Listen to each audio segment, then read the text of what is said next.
النهاردة الصبح صحينا على خبر إن في شاب أصوله مختلطة أفريقية وآسيوية، مولود برا أمريكا، مولود في بلد اسمها أوغندا. اشتغل أوبر درايفر، كان رابر، عايش في نيويورك، متجوز سورية مهاجرة.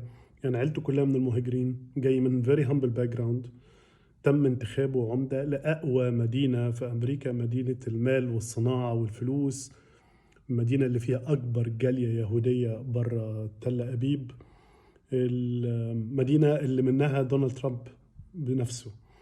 زهران ممداني، الشاب زهران ممداني 34 35 سنة النهاردة، بيكسب كومو بفرق 1.7 مليون صوت في انتخابات. أنا رأيي الشخصي يمكن أكبر صدمة سياسية في أمريكا، يمكن أكبر من صدمة انتخاب أوباما شخصيا إنه يبقى رئيس أمريكا. شاب بينادي إن المواصلات هتبقى ببلاش، إنه هو هيجمد الإيجارات جوه نيويورك لمدة سنتين عشان الاستغلال اللي بيعملوه اللاند لوردز اللي زي دونالد ترامب وأصحابه.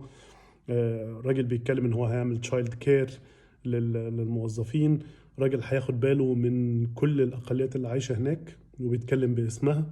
حاجة فعلا أنا شايف ده ممكن يكون رد فعل من جين زي على اللي بيحصل في أمريكا. هو أنتي استابليشمنت.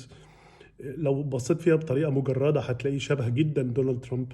دونالد ترامب لما تم انتخابه رئيس أمريكا كان اجينست كل الاستابليشمنت اللي موجوده في البلد، وهو كمان بيعمل كده بس على طرفي نقيض.